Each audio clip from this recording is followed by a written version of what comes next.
ده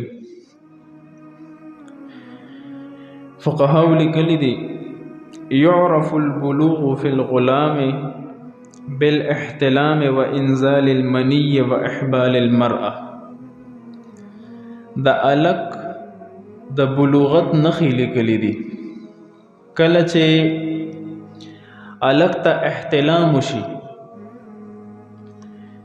یا د دنه په شهوت سره منی خارج شي یا د په وجه باندې یو خزه حامله جوړې دي شي نو د دې نخو په وجه باندې با په د باندې د بلوغت حکم لګي.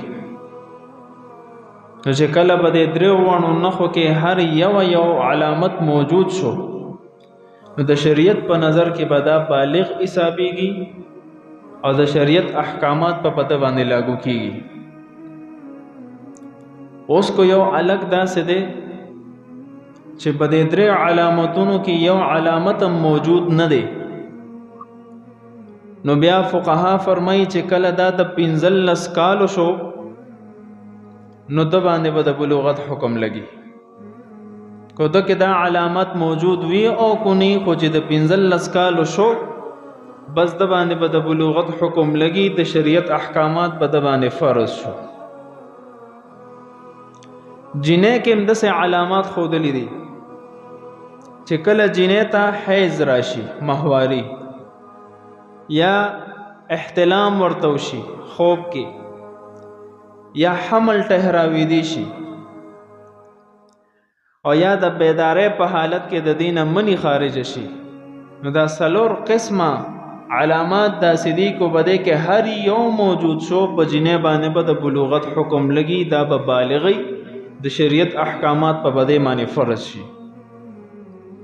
کو یو جنې عمر ورسیږي زیات شي او یو علامت هم موجود نه دی نه ماهواري راځي نه نور څه علامات موجود دي نو چې کله د 15 کال عمر د دې برابر شي نو د شریعت په نظر کې بعد د جنې بالغ حسابيږي. اوس په بده معنی د شریعت احکامات فرض شي. منځ روزه زکات حج دا سيزونه به فرض شي. معلومه دا شو چې الک اور جنې چې د 15 کالو نه مخکې کو پکې دا علامت موجود شو بس دا به بالغ ګڼل کېږي. کو علامات موجود نشي نو بس 15 کالو کې پوره شو بس د باندې به د بلوغت حکم لګي. او بیا د عربی او محاوره ده الشباب شعبة من الجنون. ځواني دا د لیونتوب یو حصہ ده. دې وخت کې د انسان عقل کامل نه خبر ډېر کم پیژني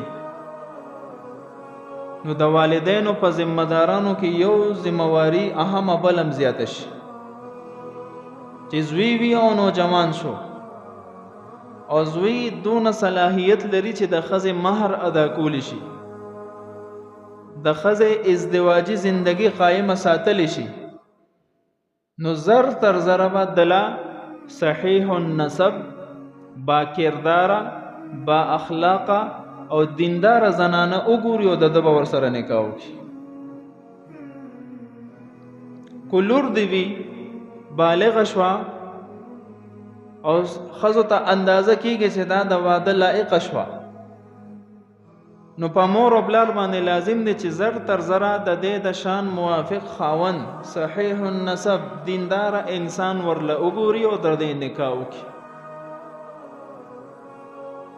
زکه چې کله انسان بالغ شي نو د باندې ځواني د لیونتوب پشان غالبي نو ګناه کې د واقع کېدو ډېر لوی خطر ای.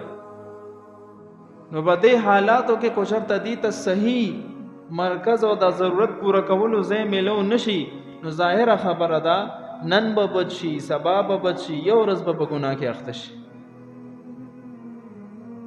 د نوجوان زوی د نوجوانې لورې بغیر د عذر بلا وجه د دې نکاح رستو کول د تاخير کوي بکې نو په دې حال کې کو دا ګناه کې اخته شو دا الک یا جنې مور او پلار وسره په ګناه کې شامل دي.